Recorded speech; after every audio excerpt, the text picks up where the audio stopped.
Nửa team chào cả ninh, khăn thong nằm kháng, khám nơ rốc chủng mì lâu, sảng bét hoản nè thóc, cầm nhẹ mốc rây nảnh nhục. I used to say my marriage was simple. I love you, Emma would say every morning, tying her hair while I made coffee. I love you more, I'd answer, smiling like nothing in the world could touch us. I believed that. I believed love was enough. Did you sleep okay? She asked one night. I slept fine, I said. You? She shrugged. Just tired.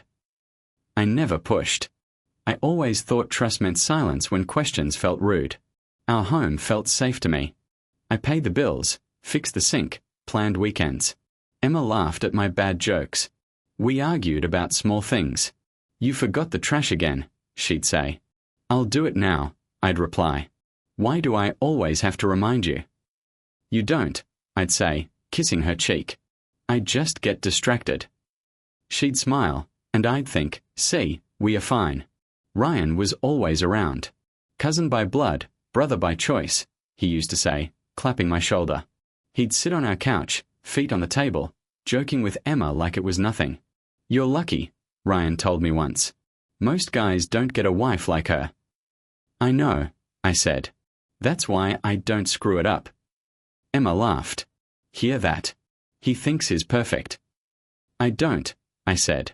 I just try. That was my truth. I tried. When Emma stayed late at work, I said, text me when you're done. When she forgot our dinner plans, I said, next time. When Ryan needed help, I said yes without thinking. You trust people too much, Ryan told me one night, beer in his hand. I trust family, I said. There's a difference. He looked at me strangely. Yeah, there is. I ignored that look. I ignored many things. Emma started coming home quieter. Long day, she'd say. Want to talk? Not really. Okay. I told myself space was healthy. I told myself love didn't need constant checking. Some nights she'd turn away in bed. You cold? I asked. No, she said. Just tired. I wrapped my arm around empty space and blamed myself for wanting more. Ryan started showing up without calling. Hope I'm not interrupting, he said once. Never, Emma replied too quickly. I noticed it. I felt it. Something tight pressed in my chest, then faded when I laughed it off. You okay? Emma asked one evening. Yeah, I said. Why? You look distracted.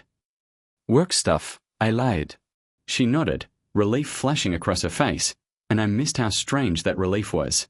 Loyalty meant everything to me. I believed love was choosing each other every day. I believed betrayal came from strangers, not shared dinners and old memories. Promise me something, Emma said softly one night. What? Promise you'll always trust me. I didn't hesitate. I promise. She looked away. I told myself it was nothing. I washed the dishes, turned off the lights, and pushed the feeling down, telling my heart to stay quiet. The signs kept coming. You didn't answer my call, I said one afternoon. My phone died, Emma replied. Oh, okay. Ryan laughed from the kitchen. Man, you worry too much. I don't worry, I said. I care. Emma watched me then, eyes unreadable. Caring can feel heavy. I never wanted to be heavy, I said. Then don't be, she answered, sharp and quick, then softened it. I mean, I'm fine. We ate in near silence. Forks scraped plates. I asked, movie tonight? Maybe later, she said. Later never came. She showered, checked her phone, and said, I'm going to bed. I stayed up. Another night, Ryan said, You ever think you're too nice? Nice isn't a crime, I said. It is if people take advantage, he replied. I laughed. Not Emma. Not you. He didn't laugh back. I heard Emma whisper on the phone once. I can't talk now, she said. He's here. I froze. Who's he? I joked when she hung up. Work, she said too fast. Deadlines. Right, I said. I believed every excuse because belief was easier than fear. I believed because our beds still smelled like us, because our walls held our photos, because my last name matched hers. Love you, I said every night. Love you, she replied, softer each time. The tightness returned, heavier now. I felt it when the lights went out, when silence grew louder, when doors closed gently instead of warmly. I noticed it, named it, then buried it, telling myself trust was strength, not blindness. I chose trust. I came home early that night, keys still warm in my hand, thinking about leftovers and sleep. Emma. I called. No answer. I checked my phone. No missed calls. The house felt quiet, not peaceful, just wrong. I walked down the hallway, telling myself I was tired, telling myself nothing bad waited for me. I pushed the bedroom door open. I stopped breathing. Emma was on our bed. Ryan was there too. My bed. My room. My world. My hand shook so hard the keys hit the floor. Emma looked up first. She didn't scream. She didn't rush to explain. She just stared at me like I was the one who walked in late. "What are you doing here?" she asked. "I live here," I said. My mouth was dry. "What the hell is this?" Ryan sat up, pulling the sheet. He wouldn't look at me. "Man, listen." "Don't," I said. "Don't say my name." Emma sighed. "This isn't how I wanted you to find out." "Find out what?" I asked. "That my cousin is in my bed." She stood, calm, too calm. "We need to talk." "You think?" I laughed, sharp and broken. "Get dressed. Both of you." Ryan said nothing.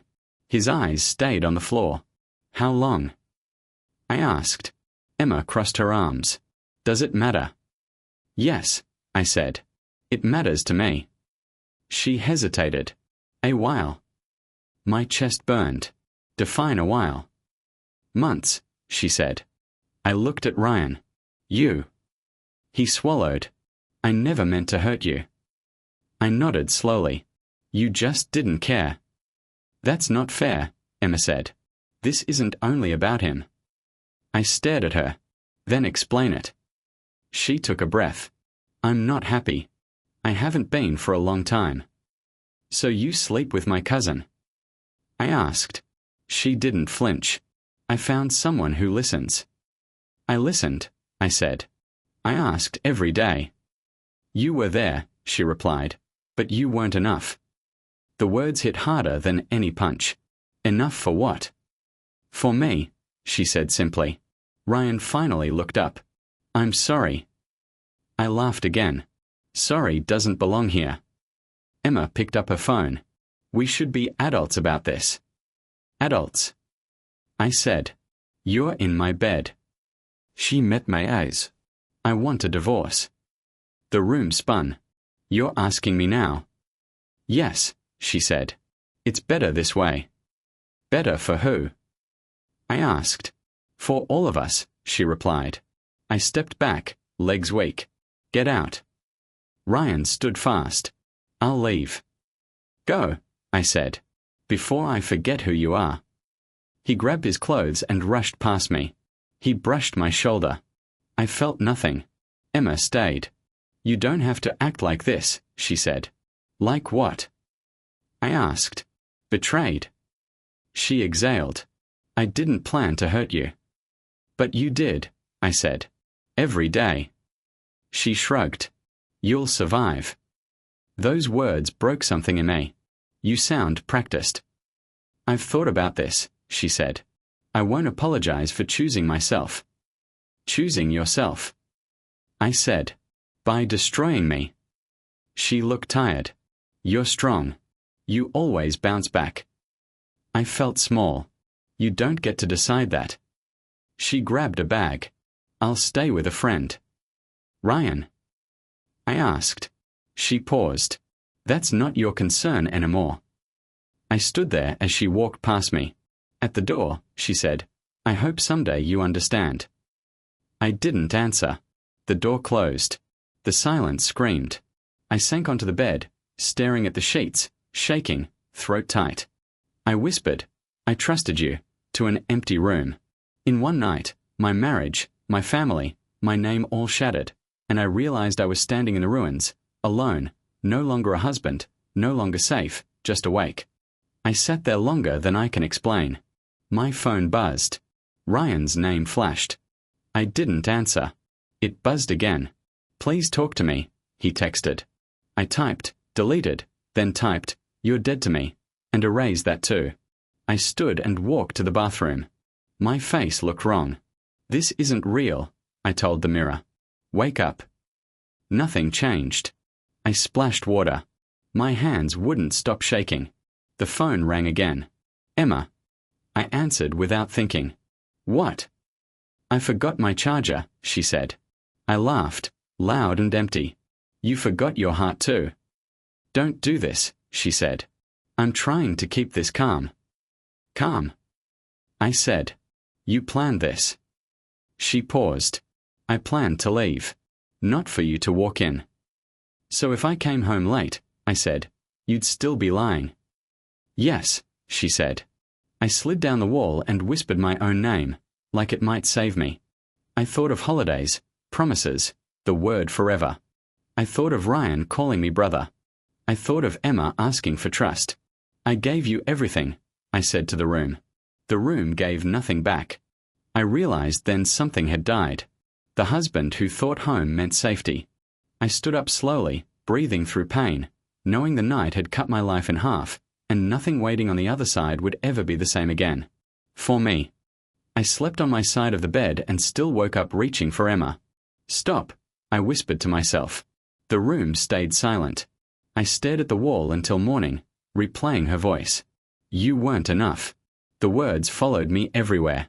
Emma moved out 3 days later. "I'll take my things," she said flatly. "When?" I asked. "Now," she replied. I watched her pack. "You're not even angry." "There's nothing to argue about," she said. That hurt more than shouting would have. The divorce papers came fast. Claire, the lawyer, slid them across the table. "Sign here when you're ready." "Ready for what?" I asked. "For reality," she said gently. "At my parents' house, my mother Susan cried quietly. Tell me this isn't true." "I wish I could," I said. My father Mark stared at the floor. "Ryan says you ignored Emma." I laughed. "Of course he does." Susan looked torn. "He said you work too much." "So working is a crime now?" I asked. Mark raised his hands. "We are just trying to understand." "I was there every day," I said. "Ask her." Emma said nothing. She blocked my calls. She blocked my name. At the first family dinner without her, the table felt hostile. Aunt Linda smiled tight. "Marriage takes effort," she said. "I know," I replied. She leaned forward. "Did you give Emma enough attention?" I swallowed. "Yes." Linda shook her head. "Ryan said she felt alone." I looked at Ryan. "Is that what you said?" He sighed dramatically. "I didn't want to get involved." "That's funny," I said. "You were very involved." Linda snapped. "Don't twist this." I stood up. I walked in on them. The room froze. Ryan spoke fast. "That's not how it happened." "Oh," I said. "Then explain it." Emma stayed silent, eyes down. Ryan said, "We connected emotionally first." I laughed. "In my house." Linda glared. "You're hurting everyone." "I'm hurting." I asked. "I lost my wife and my cousin." Susan grabbed my arm.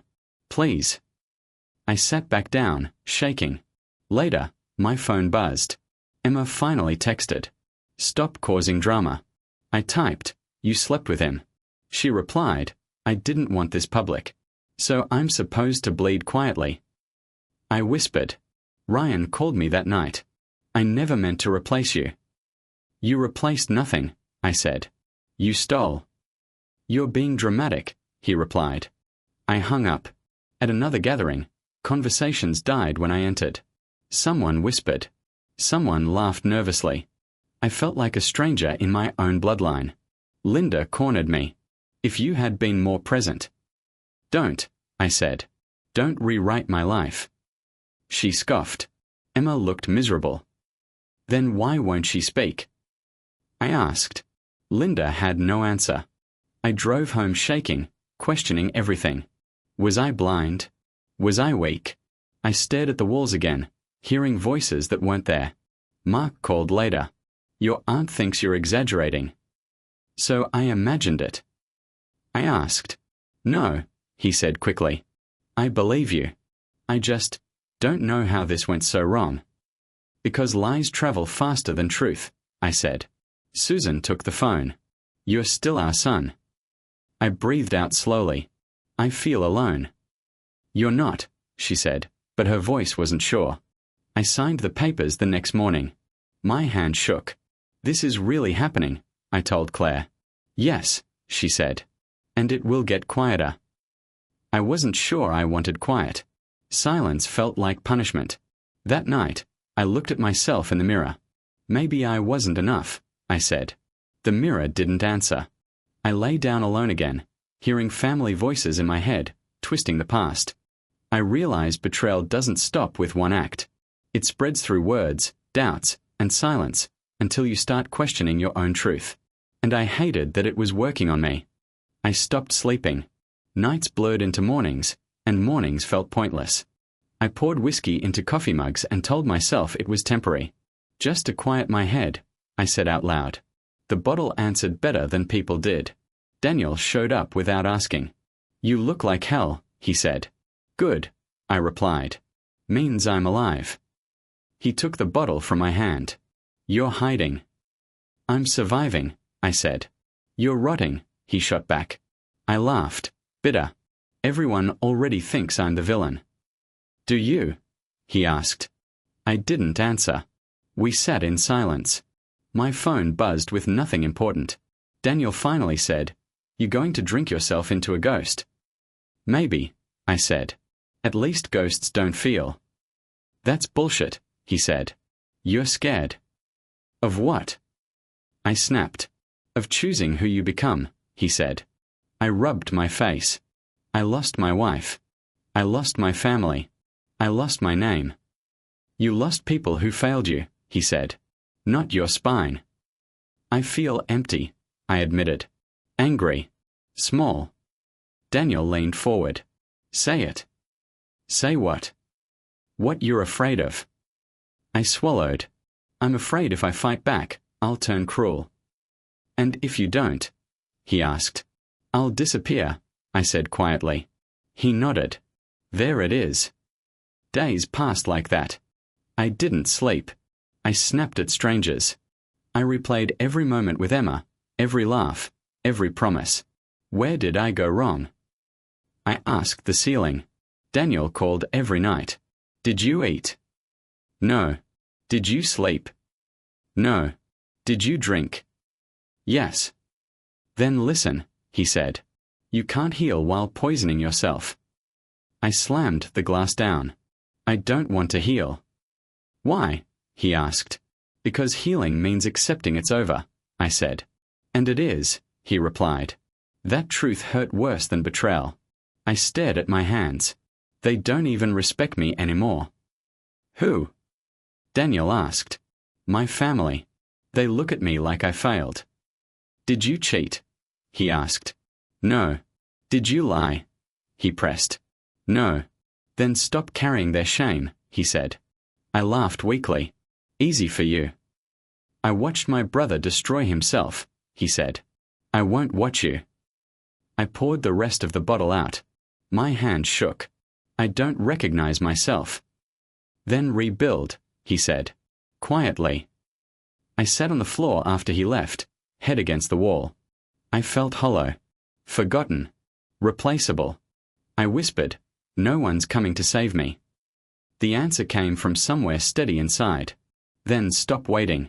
I stood up, washed my face, and looked at myself. I won't beg, I said. I won't explain. I won't chase. The room stayed silent, but for the first time, I felt the ground under my feet again. I stopped explaining myself. When my phone buzzed with accusations, I let it buzz. When messages came saying, You should apologize, I deleted them. Silence felt like control. Daniel noticed first. You disappeared, he said. I focused, I replied. On what? Myself, I said. Finally. I woke up early. Get up, I told myself. Move. I ran until my lungs burned. I cooked instead of drinking. The mirror started looking less like an enemy. My mother called. Your aunt says you're being cold. I'm being done, I said. That's still your family, she whispered. I know, I replied. That's why it hurts. She didn't argue. Claire called next. I reviewed the documents. What now? I asked. Emma requested assets she isn't entitled to, she said. I laughed once. Of course she did. Do you want to fight it? Claire asked. Yes, I said, calmly. At her office, she slid papers toward me. She's counting on guilt. I'm done feeling guilty, I said. Claire smiled slightly. Good. Sign here. As I wrote my name, my hand stayed steady. That surprised me. Why is she doing this? I asked. Because she thinks you'll fold, Claire said. I won't, I replied. I left the office later. Not happy. Clear. Ryan texted. We should talk. I typed, no, and blocked the number. At work, my boss said, you've been sharp lately. I needed direction, I said. Whatever you're doing, he said, keep doing it. I worked late, not to escape, but to build. Every task finished felt like proof. I still exist. At the gym, a trainer asked, what's your goal? Strength, I said. Physical or mental? He asked. Yes, I answered. Claire called again. Emma's upset. That's not my problem, I said. She didn't expect resistance, Claire added. I didn't expect betrayal, I replied. I stopped attending family dinners. When Linda texted, you're tearing us apart, I replied once. I didn't start this. Then I muted the thread. Daniel met me for coffee. You look different. I feel different, I said. Angrier? He asked. Quieter, I replied. He nodded. That's dangerous for people who wronged you. I'm not planning revenge, I said. You don't need to, he replied. You're changing. That night, I sat alone and reviewed my life like a ledger. Loss on one side, progress on the other. For the first time, the numbers shifted. Emma emailed me. We need to be fair. I replied, we will be. Nothing more. Weeks passed. I slept. I ate. I lifted heavier weights. My mind stopped looping. I felt control return slowly, like circulation after numbness. Claire said, you're handling this well. I'm handling myself, I said. She paused. That's rare. I stood at my window one evening and said out loud, I choose growth. No one answered, but I believed it. I wasn't healed. I wasn't kind. I was steady. And steady felt powerful. I understood then that success wouldn't shout. It would arrive quietly, while the people who hurt me waited for a reaction I would never give. I heard the rumors before I saw the proof. Did you know Ryan got fired? Daniel asked over the phone. No, I said. Why? Office drama, he replied. People talk. I felt nothing. Okay. That's it? He asked. That's it, I said. Later, my mother called. Have you heard about Emma? No, I answered. She's struggling, Susan said carefully. The settlement didn't go how she planned. I stayed quiet. Susan continued. She thought you'd give in. I didn't, I said. I know, she replied. I'm starting to see things differently. Emily texted me that night. Can we talk? I hesitated, then replied, sure. She called immediately. I owe you an apology. For what? I asked. For believing them, she said. For doubting you. I closed my eyes. Thank you. I saw Ryan yesterday, she continued. He looks desperate. That's his problem, I said. I know, she replied. I just wanted you to know I'm on your side. That means more than you think, I said.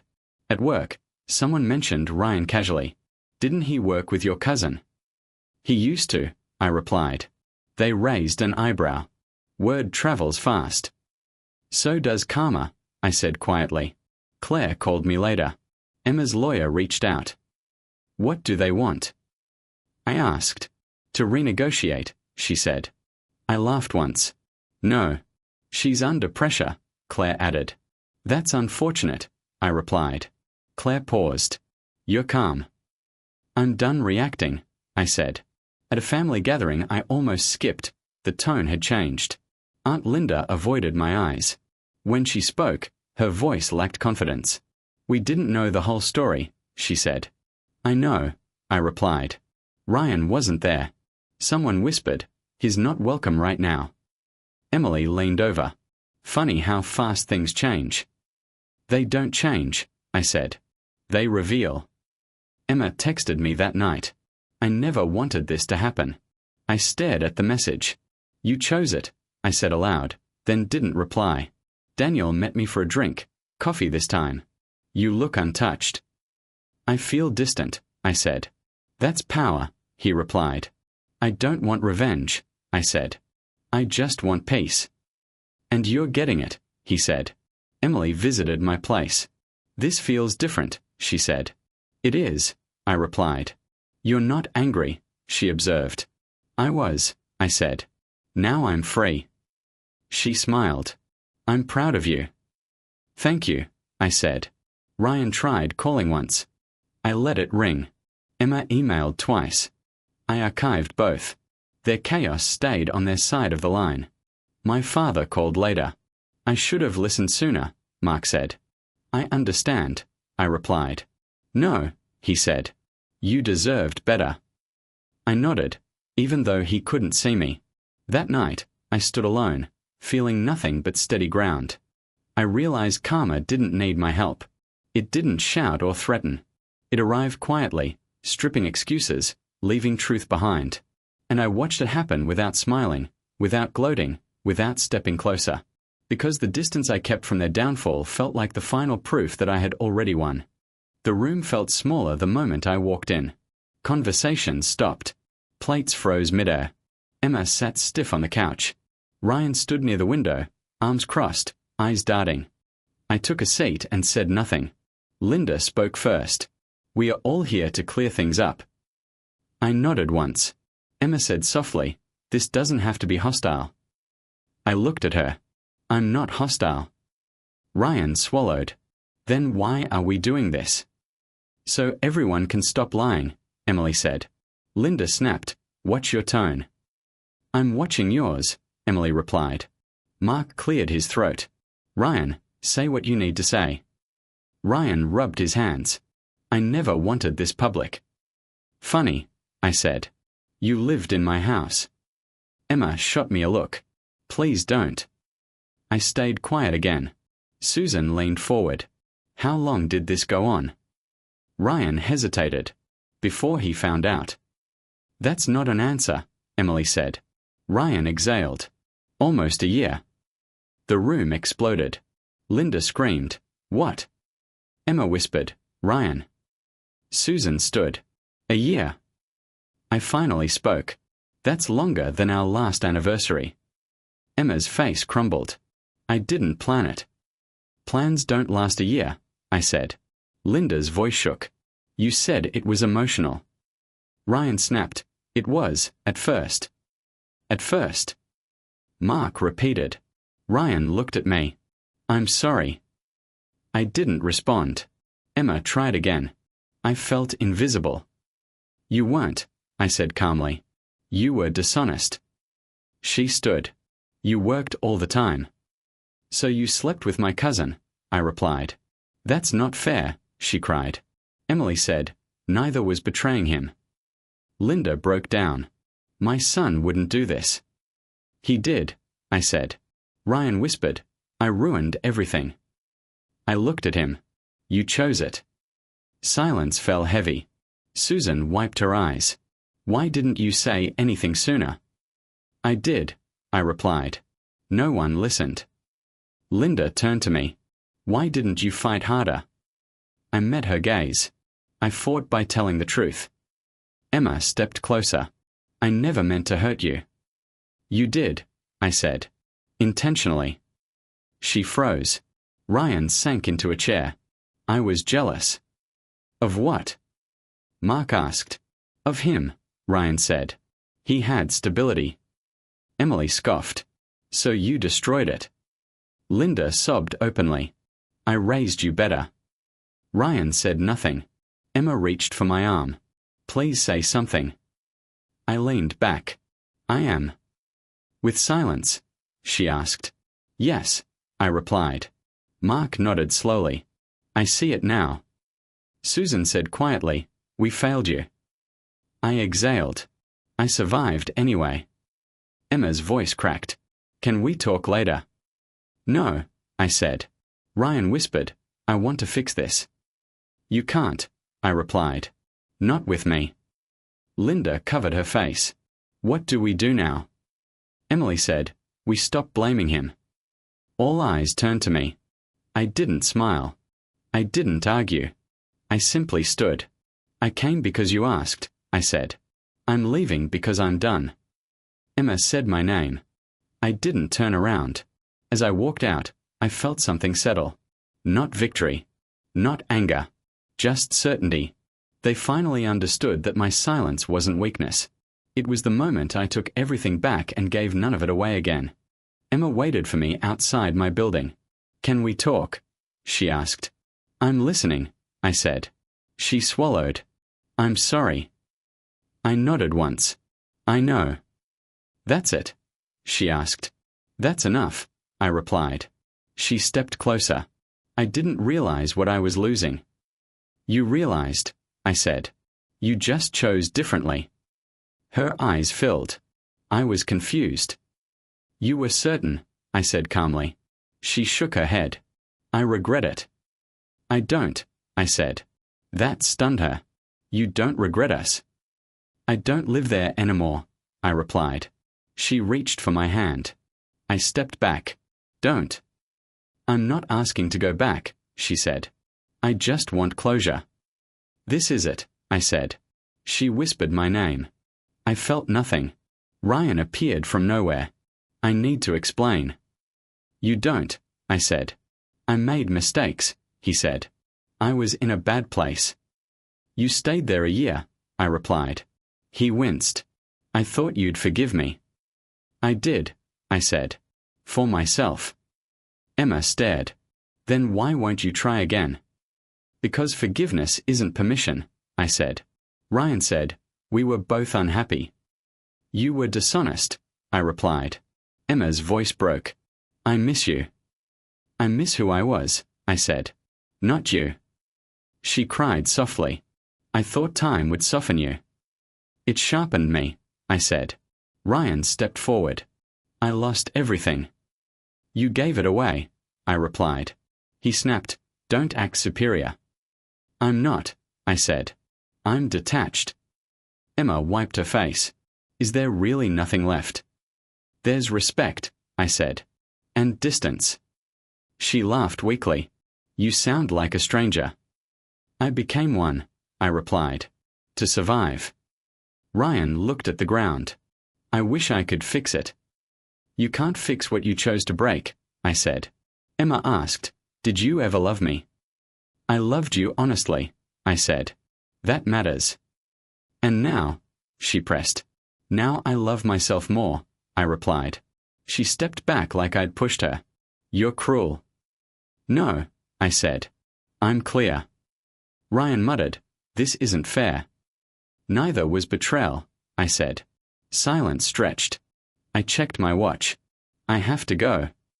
Emma reached out again. Please. I looked at her. Goodbye. I walked past them, heart steady, breath even. No rush. No shaking. No victory. Just release. As I entered my building, I realized something quietly powerful. I wasn't resisting them. I wasn't proving anything. I had already moved on. Their regrets stayed behind me. Their pain wasn't mine to carry. For the first time since that night, I felt whole, not because I won, but because I no longer needed anything from them to feel complete. I woke up without anger, and that surprised me. The quiet felt earned, not empty. I said my name out loud and believed it belonged to me again. Daniel asked, "So how do you feel now?" "Calm," I said. "Not happy. Not sad. Just calm." "That's growth," he replied. "I didn't win," I said. "You didn't lose either," he said. My mother called later. "Are you coming by?" "No," I said gently. "Are you avoiding us?" she asked. "I'm choosing myself," I replied. She was silent, then said, "I understand."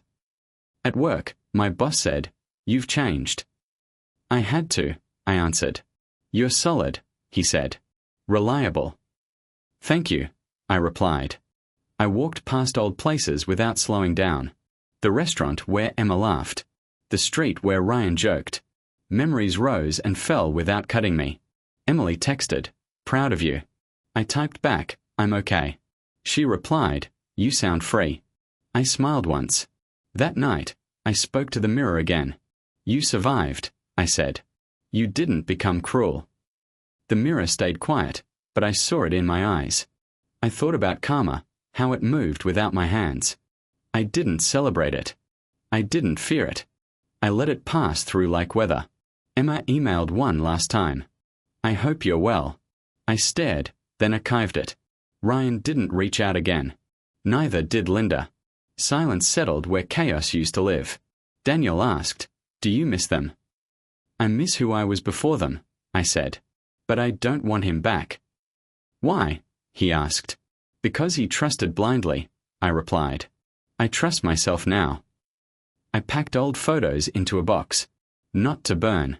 Not to frame. Just to store. "You mattered," I said. "You're done." I closed the box.